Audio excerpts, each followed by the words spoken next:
Okay students, so in the last segment हमने थोड़े से important questions किए थे regarding the life processes, but अब बहुत ही ज़्यादा एक important चीज़ आ गई है। अब किसी भी क्लास के स्टूडेंट हो, आपको ये बेसिक क्वेश्चन का आंसर पता होना बहुत ज़रूरी है that what exactly life is. Life basically होता क्या है? So लाइफ के थोड़े से हम कैरेक्टरिस्टिक फीचर्स ले रहे हैं, वो है life is something that can grow. देखो, एक पहाड़ है मिट्टी का, वो भी ग्रो कर रहा है, लेकिन लाइफ की जो ग्रोथ होती है ना, that is always from inside. ठीक है, so inner growth is the basic feature of life. उससे नेक्स्ट फीचर जो है वो है मेटाबॉलिज्म का। Life is something that can metabolize. ठीक है, life is something that can perform metabolism. देखो, अब ये स्टार क्वेश्चन है, ये बहुत ही ज्यादा इंपॉर्टेंट क्वेश्चन है that basically what metabolism is. तो मेटाबॉलिज्म की डेफिनेशन देख लेते हैं एक बार। Metabolism is the sum total of all the chemical reactions that are taking place inside the body of an organism. ठीक है, मेटाबॉलिज्म में बेसिकली दो टाइप के रिएक्शंस आते हैं, इनको हम मेटाबॉलिक रिएक्शंस बोलते हैं। ठीक है, मेटाबोलाइज होता क्या है? मेटाबोलाइज होता है मेटाबॉलिक रिएक्शंस को परफॉर्म करना। इसकी एग्जांपल है डाइजेशन एंड रेस्पिरेशन, क्योंकि ये सारे केमिकल रिएक्शंस के थ्रू हो रहे हैं, और जो भी chemical reactions inside the body हो रहे हैं वो क्या है? मेटाबॉलिज्म है। ठीक है, life is something that can grow, that can metabolize. Growth का क्या फीचर है? That growth should be inner. And the next thing that is very important, that is now life है। देखो कोई भी लिविंग चीज है ना, वो सेल्स की बनी होती है। ठीक है, so life is made up of cells. That is a very very very important characteristic of life, that life living organism कोई भी है वो cells का बना है। ठीक है, सेलुलर स्ट्रक्चर होना एक बहुत ही ज्यादा इंपॉर्टेंट चीज है लाइफ के लिए। Life is something that can reproduce, but जरूरी नहीं है कि हर लाइफ रिप्रोड्यूस करी है। Life is something that can reproduce. Reproduction is the characteristic feature of life, but हर ऑर्गेनिज्म रिप्रोड्यूस करे ये जरूरी नहीं है। ठीक है, and the next thing is life is aware of its surrounding and respond to it, that is known as consciousness.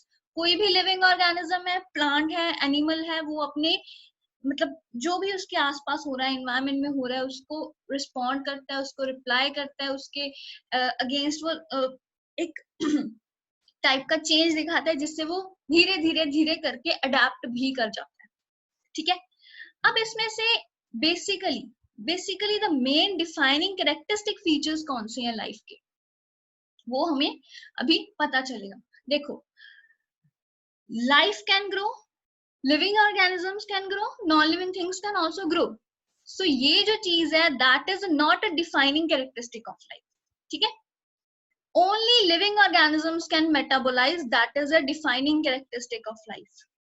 All the living organisms are made up of cells, that is also a defining characteristic of life.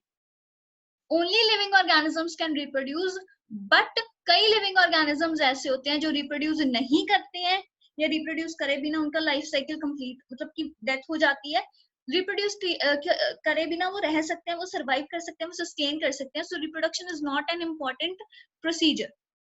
ठीक है, but कई organisms ऐसे होते हैं जो reproduce करने के capable ही नहीं होते, बट फिर भी वो क्या है? जी रहे हैं। ठीक है, so reproduce is not a defining characteristic of life. And at last is consciousness.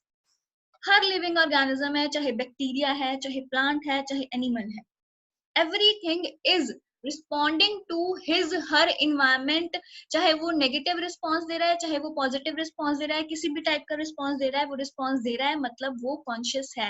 And consciousness is also a defining characteristic of life.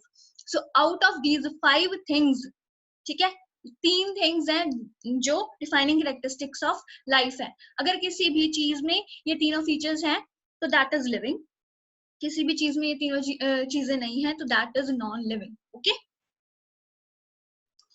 Now देखो, जब हमने लाइफ के बारे में पढ़ लिया है what is life and life के डिफाइनिंग कैरेक्टरिस्टिक्स क्या है, और जो दो फीचर्स डिफाइनिंग कैरेक्टरिस्टिक्स नहीं है वो क्यों है, ये सब आपने पढ़ लिया है। तो मूवमेंट्स, एनसीईआरटी में एक बहुत ही ज्यादा इंपॉर्टेंट थिंग है, मूवमेंट की बात की गई है इंट्रोडक्शन में, इसीलिए मूवमेंट को भी मैंने स्पेशली इस टॉपिक में इंक्लूड किया है। What kinds of movements are essential for life and why? Visible movement बिल्कुल भी नहीं। ठीक है, देखो कई टाइप के ऑर्गेनिजम्स ऐसे होते हैं वो ब्रीथ कर रहे हैं लेकिन हमें पता ही नहीं चल रहा वो ब्रीथ कर रहे हैं। जैसे कि कोई भी इंसेक्ट, कोई भी रेप्टाइल है, इंसेक्ट है, या कोई भी ऐसा ऑर्गेनिज्म है जो हाइबरनेशन कर पा रहे हैं। हाइबरनेटिंग स्टेज में वो इस स्टेज में होते हैं कि पता ही नहीं चलता कि वो जिंदा है या वो मरे हुए हैं, वो they are just hibernating. But उनमें मॉलिक्यूलर, मतलब कि उनके सेलुलर स्ट्रक्चर में मॉलिक्यूल्स का मूवमेंट हो रहा है। ठीक है, इनविजिबल मूवमेंट हो रहा है। सो मॉलिक्यूलर मूवमेंट देखो, नाउ आप कहोगे कि मैम हमें कैसे पता चलेगा कि एक छिपकली है, ठीक है, वो मरी हुई है या वो हाइबरनेट कर रही है? देखो, हम बाहर से देख के तो बिल्कुल नहीं बता सकते। अगर उसमें अंदर मॉलिक्यूलर मूवमेंट्स हो रहे हैं तो वो जिंदा है, अगर मॉलिक्यूलर मूवमेंट्स नहीं हो रहे तो वो जिंदा नहीं है।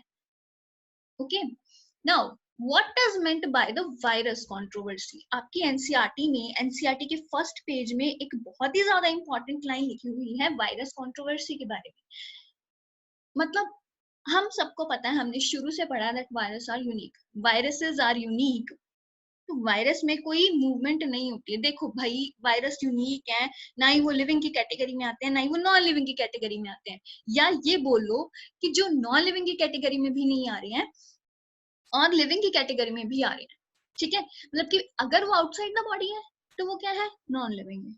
ठीक है, उसमें वायरस में कोई भी सेलुलर स्ट्रक्चर नहीं है, that's why it is non living. अगर वो किसी लिविंग चीज के अंदर एंटर कर गया तो वो हमारी होस्ट के सेल में एक वायरस ने ओवरकम कर लिया हमें। ठीक है, वो हमारे अंदर जाके हमारी ही मशीनरी को यूज कर रहा है, तो that is of course living. पहले उसमें सेलुलर स्ट्रक्चर नहीं था, पहले उसमें कोई भी मूवमेंट नहीं थी, बट जब एक होस्ट सेल के अंदर वो आ गया ना, तो वायरस ने उसको ओवरकम कर लिया एंड ये वायरस ने उसको अपना सेल बना लिया, इसके अंदर चला गया, तो वो क्या हो गया, लिविंग हो गया। तो this is the virus controversy. Virus controversy को अपने लिखना क्या है वो मैं अभी आपको बता रही हूँ। that you have how should you write, किस तरीके से अगर वायरस का कोई भी क्वेश्चन आ सकता है, व्हाट इज वायरस कंट्रोवर्सी, उसका क्या मतलब है, उसको समझना कैसे, उसको लिखना कैसे है, मैं अभी आपको बता रही हूँ।